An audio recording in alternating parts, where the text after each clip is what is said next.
안녕하세요. 세종제작교회 김남식 목사입니다. 오늘 말씀은 요한복음 11장 48절에서 53절 말씀입니다. 만일 그를 이대로 두면 모든 사람이 그를 믿을 것이요 그리고 로마인들이 와서 우리 땅과 민족을 빼앗아 가리라. 그 중에 한 사람 그 해 대제사장인 가야바가 그들에게 말하되 너희가 아무것도 알지 못하는도다. 한 사람이 백성을 위하여 죽어서 온 민족이 망하지 않게 되는 것이 너희에게 유익한 줄을 생각하지 아니하는도다. 이 말은 스스로 함이 아니요 그 해 대제사장이므로 예수께서 그 민족을 위하시고 또 그 민족만 위할 뿐 아니라 흩어진 하나님의 자녀를 모아 하나가 되게 하기 위하여 죽으실 것을 미리 말함이로라. 이날부터는 그들이 예수를 죽이려고 모의하니라. 곽상도 전 의원 아들이 퇴직금으로 50억을 받은 일이 있습니다.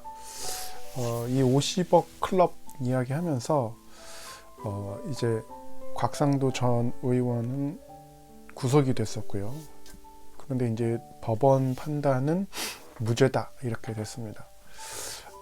그래서 이 대한민국의 이제 젊은 청년들이 이 판결을 놓고 되게 이제 흥분하는 일이 좀 벌어졌죠. 그래서 이게 정의냐 이렇게 말을 하는 거를 이제 뉴스에서 보게 됩니다. 사실은 이제 이 이전에 김학의 사건이 있습니다. 근데 이제 그 뭐 성접대에 관련돼서 김학의의 뭐 유죄 무죄 이거를 따지다가 갑자기 이제 그 출국 금지 조치가 이제 불법이다. 그래서 오히려 이제 그 김학의 출국 금지를 시킨 사람들이 당하는 이제 이런 현상이 있었죠. 이러한 그 사건들 이전에 이제는 뭐 90년대 초반이죠. 그래서 1992년도 그리고 그 이전부터 해서 김대중 죽이기가 있었습니다.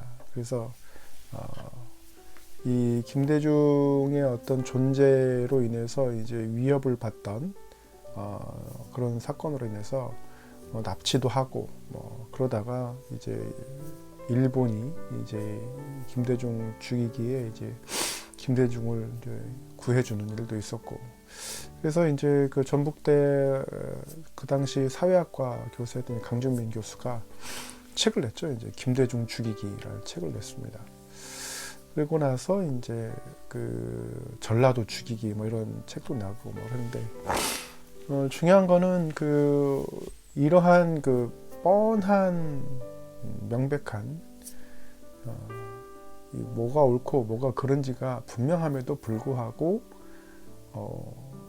기득권층은 항상 그 진리를 왜곡한다라는 게 이제 한 가지 습성이었죠. 오늘날 이제 그 윤 대통령이 또 이재명 야당 당대표를 향해서 뭐 영장을 뭐 제가 했다 뭐 이런 얘기하면서 또 언론에서 이재명 죽이기 또 이야기가 또 나옵니다. 그런데 이제 한 30년 이상 들어오다 보니까 그러려니 그냥 자신들의 기득권을 놓지 않으려는 모습들, 그리고 그 기득권을 유지하려는 모습들 이렇게 이제 보게 됩니다. 박근혜 대통령이 탄핵되고 나서 문재인 이제 대통령, 그 당시는 뭐 후보죠. 문재인 후보, 그리고 이제 홍준표 대선 후보 이렇게 나와서 이제 한참 각축을 벌이고 있을 때였어요. 그런데 이제 우리 그 신학 관련해서 모임이 있었는데 그 연구소 모임에 가서 이제 식사를 하게 됐습니다. 근데 이제 이 식사를 하면서 그 홍준표를 지지하는 쪽, 그러니까 그 당시는 이제 거의 그 승률이 없는 거죠. 왜냐면 박근혜 대통령이 탄핵을 당했기 때문에 누가 봐도 이제 대세는 문재인 후보로 이제 흘러감에도 불구하고 뒤집힐 수 있다 뭐 이런 이야기를 막 했습니다. 그래서 한 가지 그때 봤던 것은 뭐냐면 이 그 기득권을 가졌던 사람들이 현실이 그렇지 않음에도 불구하고 현실을 부정하고 그 기득권을 이제 계속 유지하려고 하는구나. 그리고 강력하구나, 그 의지가. 그래서 어떤 그 명백한 사실에 의해서 이것이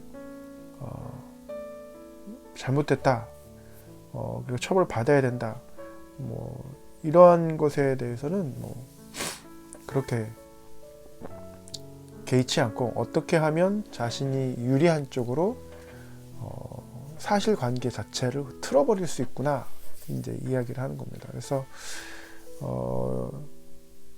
윤 대통령이 그 검찰총장 시절 이렇게 이제 몇 가지 들어보면, 사람이 기소를 당하면 무죄가 판결이 나더라도 그 재판 과정 가운데에서 이제 피가 말라간다, 이제 이런 이야기를 하는 것 같아요. 그래서 현실적인 이야기를 하는 거죠. 그래서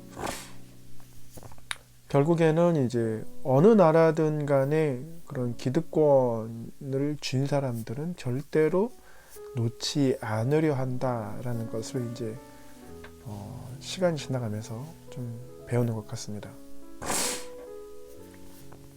오늘 본문 말씀에 보면 예수님께서 그 나사로를 살리셨어요. 한 나흘 된 죽은 자를 살리셨는데, 이것에 대해서 기득권층의 반응이 정말 놀랍습니다. 그래서 본문에 보면 이 일로 인해서 많은 사람들이 예수 그리스도를 따르고, 그러면 이제 로마가 와서 모든 것을 다 빼앗아 갈 것이다, 이런 이야기를 합니다. 왜냐하면 이제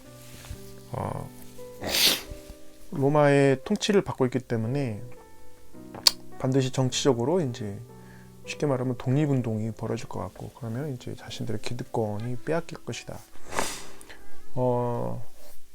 이런 상황에서 기득권층이 생각할 수 있는 것은 역시 희생양이죠. 그래서 그 리더만 치면 나머지 따르는 대중들은 이제 사라질 것이기 때문에 현실적으로 생각을 해서 예수 그리스도를 죽일 모의를 한다라는 것이죠. 어떻게 이렇게까지 됐을까? 메시아가 오셨는데 어떻게 이렇게까지 현실을 부정할 수 있을까? 생각을 하게 됩니다. 그만큼 기득권이 무서운 거죠. 자신들이 누렸던 특권을 결코 놓을 수 없는 것이죠. 그래서 우리가 어떻게 보면은 정말 누릴 걸 다 누리고 살다가 쪽방촌에서 살아야 된다, 그랬을 때 이제 오는 자괴감, 그래서 그건 절대 받아들일 수 없다라는 이제 생각이 삶을 지배하면은 이제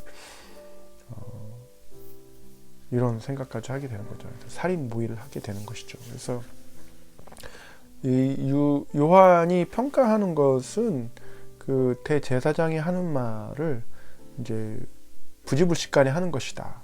그런데 결국에는 그 메시아의 길, 고난의 길, 그 아도나이 되시는 예수님의 길을 가기 위한 하나의 이제 자연스러운 계획 가운데 이제 평가를 하지만, 결국에는 그 당시의 현실만을 본다면은 그 기득권층이 얼마나 그 자신들이 갖고 있는 것에 대한 열망이 컸는지에 대해서, 그래서 메시아가 오셨음을 깨닫지도 못하고 그 눈을 가리우게 하는, 영적으로 이제 눈을 가리게 하는 그런 지경까지 이른 것을 이제 표현을 하고 있습니다.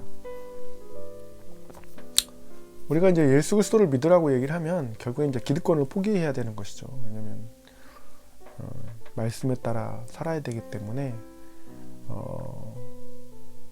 뭐 많이 가진 자나 적게 가진 자나 상관없이 자신이 원하는 삶을 사는 것에 대해서 방해가 된다고 했을 때는 차라리 그 방해물을 치우는 것이 낫지, 그 방해물에 순응하면서 살기는 좀 어렵지 않나.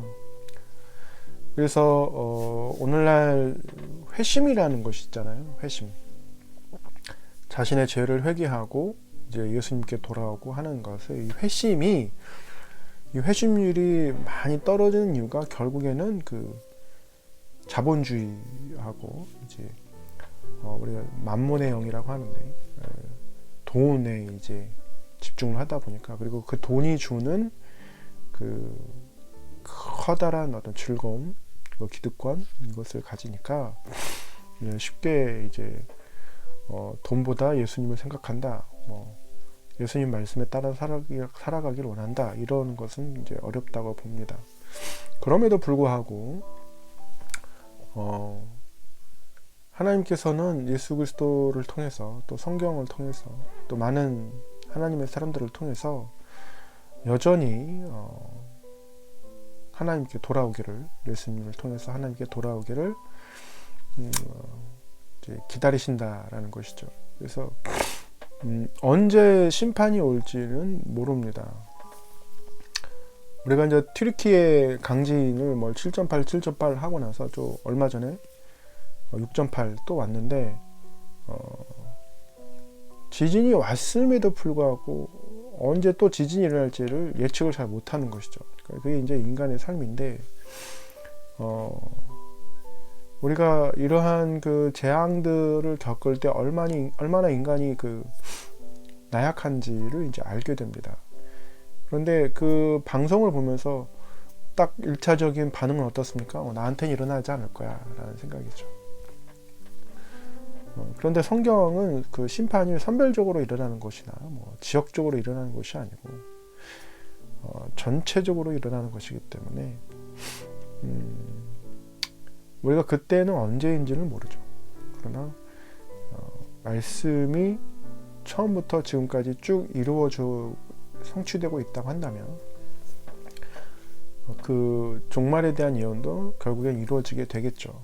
그래서 많은 거짓 선지자들도 일어나고 거짓 가르침도 많이 일어나고 거기에 많은 사람들이 속게 되고 하겠지만, 그럼에도 불구하고 하나님의 뜻은 결국엔 이루어진다라는 것이죠.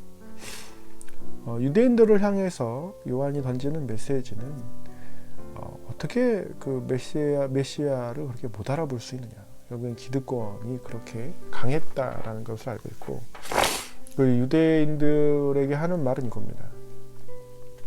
그걸 내려놔야 된다.